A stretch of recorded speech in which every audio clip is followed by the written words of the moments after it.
Si es la primera vez que pasas por aquí, bienvenido. Estás en un espacio donde reflexionamos juntos, sin juicios, con la mente abierta y el corazón despierto. Aquí hablamos de ideas, creencias, emociones y lo que realmente importa. Así que si te interesa este tipo de contenido, no olvides suscribirte al canal, darle a like y compartirlo con quien sepas que le puede llegar al alma. Vamos con el tema de hoy. El episodio de hoy se titula ¿Cómo convertirte en un buen interlocutor maduro? Y déjame trazar una línea roja desde el principio para ahorrarte tiempo. Si crees que las preguntas con las que empieza este episodio tienen respuestas categóricas de bien o mal, de verdad o mentira, entonces esta charla no te va a servir de nada, porque el primer principio sobre el que se construye la personalidad de alguien que sabe dialogar es el respeto hacia el derecho del otro a tener una opinión distinta. Es decir, para que exista un verdadero diálogo, tienes que aceptar que yo tengo derecho a ver las cosas de forma distinta a ti, aunque tú estés convencido de que llevas razón. Tal vez mi punto de vista sea más acertado si tengo una lógica distinta a la tuya, o si manejo información que tú no conoces, o incluso puede que mi juicio esté influenciado por factores emocionales, una visión limitada o falta de conocimiento. Si tú no aceptas eso, si crees que el otro está necesariamente equivocado, confundido o guiado por sus pasiones solo porque piensa distinto, entonces, ¿para qué vas a hablar conmigo? En ese caso, no vendrías a dialogar, sino a adoctrinarme, a educarme, no a intercambiar ideas. Y antes de hablar de las cualidades de un buen interlocutor, vamos a hacernos una pregunta fundamental. ¿Para qué dialogamos? ¿Cuál es el propósito real de hablar entre nosotros en la vida cotidiana? Tú con tu pareja, tú con tu amigo, tú con tu socio, tú con tu jefe, tú con cualquier persona. ¿Por qué habláis? ¿Por qué debatimos sobre un tema? ¿Cuál es el objetivo? ¿Lo tienes claro? Por ejemplo, si yo soy del Real Madrid y tú del Barça, ¿crees que una charla de media hora o incluso de un día entero va a cambiar tu equipo de toda la vida? Si hablamos de política, ¿el objetivo es que tú cambies tu postura ideológica o religiosa? ¿O que acabes apoyando a un determinado político? ¿Y si tú estás discutiendo con tu pareja, ¿de verdad crees que el objetivo es que te vea como un ángel? Eso sería de ingenuos. Entonces, ¿qué sentido tiene tanto calentón y tanta charla si el otro ni siquiera va a cambiar de opinión? Claro, esto parte de la idea de que tú sí entiendes y que tú eres el que está cerca de la verdad. Pero aún así, ¿por qué hablamos? ¿Por qué debatimos?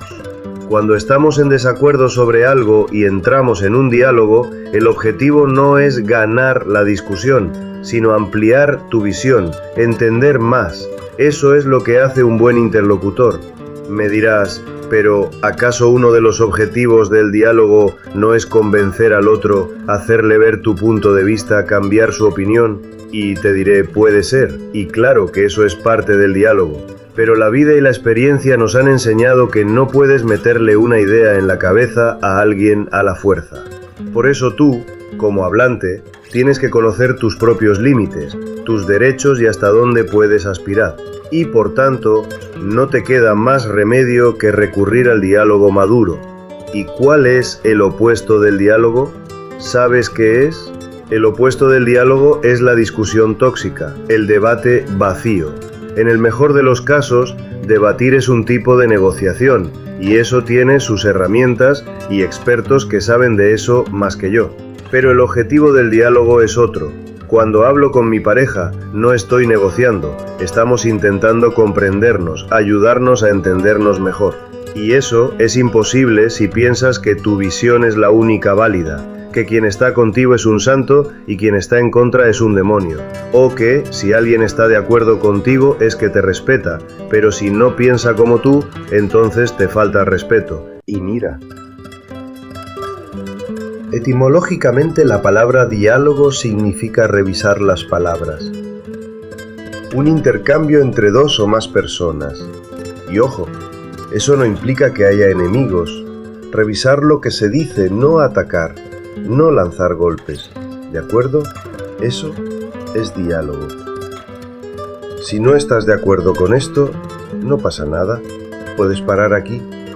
Pero si estás dispuesto a ir un poco más allá y quieres descubrir conmigo cómo gestionar bien una conversación sin perder la calma ni el sentido, entonces déjame compartir contigo algunas lecciones prácticas. La primera lección dice: para ser un buen interlocutor tienes que saber escuchar de verdad, no solo con los oídos abiertos, también con la mente abierta.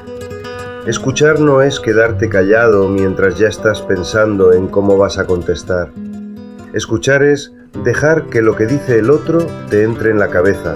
Escucha bien, entiende de verdad y luego ya hablarás. Nuestro problema casi siempre es que la necesidad de hablar nos puede. Interrumpimos al que está hablando solo para soltar lo nuestro.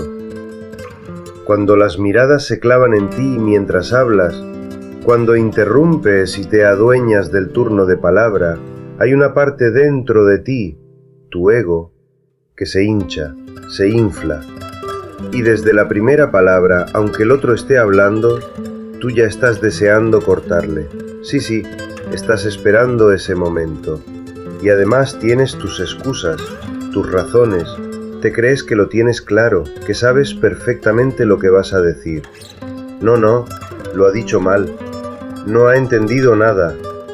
Dame a mí el micro. Lo importante es hablar, da igual si has entendido al otro o no. Escuchar de verdad y tratar de comprender lo que está diciendo el otro, aunque suene raro o no coincida con lo que tú tienes en la cabeza. Eso simplemente no lo hacemos. Y mira, te digo una cosa, eso es algo que llevamos dentro, esa manía de saltar al discurso ajeno e intentar imponer nuestro punto de vista. Es parte de nosotros, pero necesita pulirse, educarse, corregirse. Es algo que deberíamos aprender. Deberíamos enseñarnos a nosotros mismos que el silencio impone, que escuchar con atención y tratar de comprender es propio de la gente sensata. Yo te escucho. Voy a guardar silencio hasta que termines, y cuando acabes, entonces sí, será mi turno para hablar, responder o debatir. Ese nivel de conversación civilizada es el primer consejo. Frena ese impulso de querer interrumpir todo el rato, esa ansiedad de tener que hablar ya. Inténtalo de verdad, aguanta hasta el final. Y cuando el otro esté hablando, intenta de verdad entender qué está diciendo y por qué. No te pases todo el rato preparando tu respuesta para luego soltarla y que nadie te corte. No, habla con calma. Y si después de haber escuchado con atención y de haber reflexionado sobre lo que ha dicho, ves que hay algo que no te ha quedado claro, pregúntale, discútelo, intenta comprenderlo. Y si en ese momento alguien te interrumpe, guarda silencio. No digas nada. Esa es una técnica, de hecho, una manera. Cuando alguien te interrumpe todo el rato y tú estás ya en otro nivel, más maduro, más sereno, si te interrumpe, tú te callas. Deja de que hable solo. Ya se dará cuenta de que está hablando consigo mismo. Pero lo que no debes hacer es aceptar ese juego y hablar tú también al mismo tiempo. Ya sabes, ese momento de gallos de pelea, los dos hablando a la vez, un caos. Eso no, eso ya es ruido. Por eso el primer consejo es este: escucha, entiende y no prepares tu respuesta antes de tiempo. ¿Por qué? Porque si el objetivo, como dijimos, del diálogo es debatir de verdad y descubrir juntos nuevas partes de la verdad, entonces hay que escuchar más de lo que se habla. Y hay que entender antes de ponerse a hablar. El segundo consejo: cuida tu lenguaje y las palabras que eliges. Una persona madura en una conversación no va a lo que ahora llamáis reventar al otro, ni busca quedar por encima o dejar al otro como si no se enterase de nada. Eso de ir a humillar al otro con palabras, nada de eso. Verás que cuando hablas con alguien sensato, alguien con cabeza, te dice cosas como: esa es mi opinión. Esa es mi forma de verlo. Yo creo que... Es decir, deja claro que lo que dice es su percepción personal. Si te interesa escucharla, genial. Y si no, pues no pasa nada. Y esto vale para todo. Para el arte, para el fútbol, para la vida, para el mundo e incluso para la religión. ¿Cómo? ¿También en la religión hay puntos de vista, Tariq? Pues sí. Lo que tú entiendes de la religión está lleno de interpretaciones. El argumento que a ti te parece fortísimo, a mí igual me deja frío, porque tengo otras referencias, otras fuentes. No quiero poner ejemplos concretos porque sé que hay gente que va a ignorar todo lo que he dicho y solo va a quedarse con ese ejemplo para llevarme la contraria. Y eso demuestra precisamente lo importante que es este tema. No es un tema superficial ni exclusivo de gente culta. Esto lo necesitamos todos. Cuando hablamos con nuestros hijos, por ejemplo, es fundamental. Tenemos que escucharles para poder entenderles. Hazme caso, de verdad. Hazme caso, colega. La gente necesita sentirse comprendida antes que entendida. Tu hijo necesita a alguien que le comprenda antes de alguien que le entienda. Tu mujer, tu amigo, tu compañero, tu jefe, tu subordinado, todos. Lo importante es que sientan que has entendido su emoción, aunque se hayan equivocado. Y cuando sienten eso, entonces están mucho más abiertos a escuchar lo que tú tengas que decir. Porque al saberse comprendidos, relajan su defensa. Eso te ahorra disgustos, te gana terreno y hace que las diferencias se centren en las ideas, no en las personas. Segundo consejo, cuando hables, no personalices el tema, y eso empieza con las palabras que eliges. Usa un lenguaje que mantenga el tema dentro de su contexto, que ponga tu opinión en su sitio, como lo que es, una visión, una experiencia, una interpretación, sin más. No intentes imponerla como si fuese la verdad absoluta. Hay un poeta clásico, Ibn al-Rumi, que dijo algo muy interesante sobre el poder de las palabras, que con un poco de adorno, el discurso puede hacer que algo feo parezca bonito y lo bonito parezca feo. Decía, en el adorno del discurso está el prestigio del que lo dice, pero la verdad también puede deformarse. Puedes decir, esto es el néctar de las abejas para alabar la miel, o esto es el vómito de las avispas para despreciarla. Ambas descripciones son ciertas, pero una la ensalza y la otra la denigra. El poder del lenguaje puede hacer que lo oscuro parezca luz. ¿Cuántas veces la verdad se ha disfrazado de mentira por culpa del discurso? ¿Y cuántas veces el engaño ha triunfado por el simple arte de hablar bonito? Hemos alabado cosas por puro capricho, con el mismo argumento con el que luego las hemos criticado. Pero no era lógica, era conveniencia. Así que elige bien tus palabras. Tu lenguaje puede cortar el diálogo o puede abrirlo, suavizarlo, incluso transformarlo. Viste tus ideas con palabras cuidadas, con palabras que construyan. Y el tercer consejo, ahórrate tiempo, energía y desgaste. Cuando estés en una conversación, empieza recordando en qué puntos estáis de acuerdo y luego céntrate solo en lo que os separa.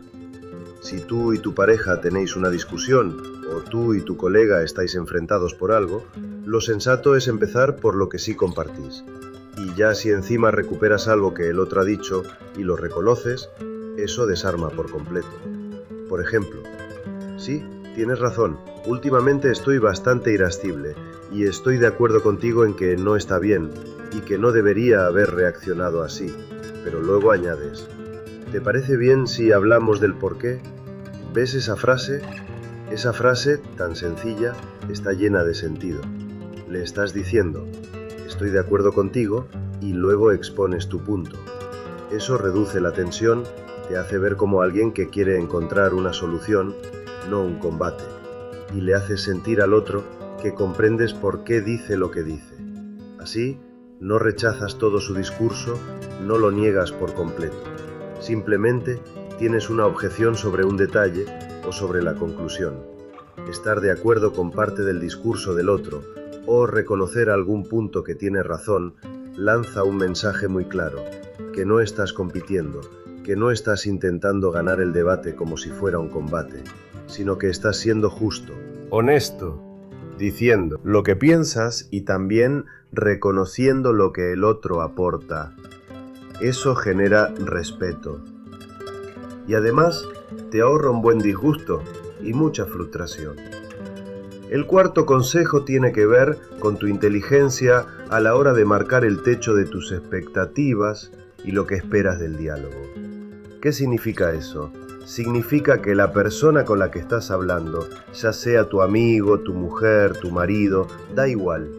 Esa persona ya tiene una opinión, un juicio o ha llegado a una conclusión y tú estás intentando debatirle. Pues bien, la gente con la que habla normalmente entra en una de estas tres categorías. O bien está de acuerdo contigo, o bien está en contra, o es neutral, o sea, ni contigo ni contra ti. Vamos a ver primero el que está en contra. Esta persona rechaza tu personalidad, tu ideología, tus creencias. Te rechaza desde la raíz, desde su forma de entender el mundo. Así que en este caso estáis como el polo positivo y el negativo. En cambio el neutral no está contigo, pero tampoco está en tu contra. Está dispuesto a escucharte, pero no te promete que va a darte la razón. Y luego está el tercero, que es el que está de acuerdo contigo, que cree en lo mismo que tú. Los dos sois del mismo tipo de fútbol, de la misma religión, del mismo partido, lo que sea. Pues bien, los expertos en negociación dicen que cuando entras a hablar con alguien, tienes que tener muy claro tu objetivo. Con el que está en contra, el objetivo nunca debe ser hacerle cambiar de opinión. Eso es como querer vaciar el mar con un cubo. Nadie cambia de la derecha a la izquierda así como así. Puede pasar, sí, pero son casos raros y normalmente ocurren cuando esa persona ya tenía sus dudas o tú le has iluminado algo que él no había visto antes. Pero lo normal de verdad, es que no ves a un madridista hacerse del Barça en medio de una charla, ni a alguien que se cabrea con todo dejar de serlo de golpe. No lo ves porque no pasa. Entonces, ¿cuál es tu objetivo? Pues tu objetivo debe ser neutralizarle, llevarle al grupo de los neutrales. No hace falta que crea en lo que tú dices, solo necesitas que se plantee revisar su opinión. Y tú, a cambio, revisas la tuya. Y si no llegáis a un acuerdo, al menos que acepte que tu punto de vista tiene valor, que tiene algo que aportar. Y ahí paras, no le conviertes en tu enemigo. Con el neutral, tu objetivo sí puede ser convencerle de tu punto de vista. ¿Por qué? Porque no está en el bando contrario ni tiene nada personal contra ti. Puedes llegar a él a través de la razón con un toque emocional, o a través de la emoción con un toque de razón, según como sea él. Y con el que ya está convencido, pues ahí el objetivo es fortalecer aún más su convicción, añadirle algo nuevo a lo que ya cree. Esto sirve si eres político, si eres orador, o si simplemente hablas con gente que te respeta y te escucha porque cree que dices cosas con sentido. Tu misión con esa gente es seguir sumando, seguir aportando. El problema grave viene cuando en un debate tú quieres que la otra persona abandone por completo su postura y venga corriendo a abrazar la tuya. Quieres que tu mujer piense como tú. Tú quieres que tu marido deje su opinión y adopte la tuya. Quieres que tu interlocutor o incluso tu rival se baje de su cuadrado y se meta en el tuyo. Y eso no es ni realista ni práctico. ¿Sabes por qué nos acotamos tanto al hablar con la gente? Porque esperamos que cambien, y nadie cambia a nadie. La conclusión aquí es que, para que tu diálogo llegue a algo, tienes que marcarte un objetivo realista, que esté en consonancia con la persona que tienes delante, con sus ideas, con lo que lleva en la cabeza. Y tienes que ser consciente de que mover esas ideas es más difícil que mover la esfinge entera. Así que hay que hacerlo con realismo, con objetividad y con mucha paciencia. Quinto consejo. Guarda tus nervios en una nevera. Te lo juro por Dios que me da hasta vergüenza decirlo, pero es que no puedo callármelo. Yo soy de sangre caliente, soy de pueblo, de campo, y tengo un carácter fuerte, como los del sur. Me enciendo rápido, soy impulsivo y no tengo mucha paciencia. Y no te voy a mentir, a veces me puede la emoción, y como tengo buena labia, muchas veces salgo del debate sin que nadie pueda echarme en cara nada. Incluso a veces aplasto a mi interlocutor con argumentos. Pero por dentro sé que no me ha cogido cariño ni respeto. A veces lo que siente es miedo, o simplemente se ha roto algo entre nosotros. Y eso, amigo mío, es un fallo que reconozco y del que me arrepiento. Soy como un cable pelado, ¿sabes? Como esos cables de luz sin protección. Si te acercas mucho, te da la corriente. Y no me vengas con el ¿y tú cómo vas a aconsejarnos algo que tú mismo no consigues aplicar? Créeme, a veces la persona que mejor entiende el valor de la salud es la que está enferma. Y quien más valora la cordura es quien ha pasado por la locura. Que Dios nos conceda a ti y a mí la sabiduría de entender y aprender a mantener la calma. Tú tienes que mantenerte tan firme que nadie consiga sacarte de tus casillas. Y si lo hacen, pide perdón, aprende, lucha por cambiarlo y no vuelvas a caer. Churchill, el primer ministro británico. Ese genio que siempre estaba con su purro y su barriga. Una vez iba subiendo una escalera y se cruzó con uno de sus enemigos políticos. Esto fue después de la Segunda Guerra Mundial, cuando perdió las elecciones. El caso es que la escalera era muy estrecha y uno de los dos tenía que hacerse a un lado para que el otro pasara. Entonces su enemigo, bajando con aires de grandeza, le suelta: «Lo siento, pero es que mi padre me enseñó a no apartarme para los perros». ¿Y sabes qué le contestó Churchill? Le dijo: «Qué curioso, a mí mi padre me enseñó justo lo contrario», y se hizo a un lado para dejarle pasar. Esa, amigo mío, es la mayor bofetada verbal que se puede dar, la que das sin querer darla. Y eso solo se consigue si tus nervios están bien fríos, bien guardaditos en la nevera. Da igual si estás debatiendo, discutiendo o simplemente charlando con alguien. Intenta siempre mantener la calma. Guarda tus nervios en la nevera. Mira, colega, ponte un objetivo claro. No te voy a engañar, ni voy a quedar bien, ni voy a hablar por hablar. Tenía un amigo que cada vez que discutía con alguien o participaba en una conversación, soltaba aquello de: «Mira, yo ni a favor ni en contra. Esa gente que no se moja, que siempre se queda en tierra de nadie, no me gusta nada. No seas así». Sí, ten tu opinión, defiende tu postura, pero sin que eso suponga cargarte tu propia casa. Yo tengo la mía, tengo mis ideas, y creo firmemente en ellas, pero esto no va de pelearse, lo es una batalla. Naguib Mahfouz. El maestro Naguib Mahfouz decía: «Dos personas pueden discrepar y que ambas estén en lo cierto». ¿Cómo? ¿Eso es posible? Claro que sí, muy posible. Puede que tú y yo tengamos opiniones distintas sobre algo, y que ambos estemos convencidos de que tenemos razón. Tú tienes tus argumentos, yo tengo los míos. Tú crees que los tuyos son sólidos, y yo igual, y aún así, cada uno puede mantener su postura sin que eso signifique que uno esté totalmente equivocado. ¿Te digo algo más? Y es curioso y interesante que el Islam reconoce el esfuerzo del que se equivoca con sinceridad. ¿Te lo imaginas? O sea, no es eso de la verdad solo tiene un camino y lo demás es falso. No. En el Islam, cuando una persona se esfuerza por buscar la verdad y se equivoca, Dios no solo le disculpa, sino que le recompensa. No le da simplemente el beneficio de la duda. No. Le da una recompensa, porque aunque se haya equivocado en el resultado, actuó con sinceridad, con el conocimiento que tenía y con la mejor intención. Así que sí, podemos estar en desacuerdo, y eso no significa que uno quiera fastidiar al otro. Podemos perfectamente los dos estar en lo correcto desde nuestros respectivos puntos de vista. Y que Dios bendiga al Imam Shafi'i que dijo una frase absolutamente brillante. Creo que mi opinión es correcta, pero podría estar equivocada. Y la opinión del otro puede ser errónea, pero también podría tener parte de razón.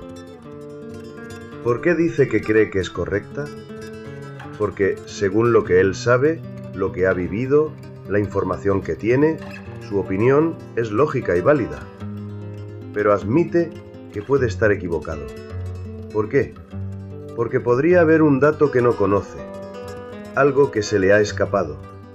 Así que, aunque cree que está en lo cierto, no afirma que lo esté al 100%.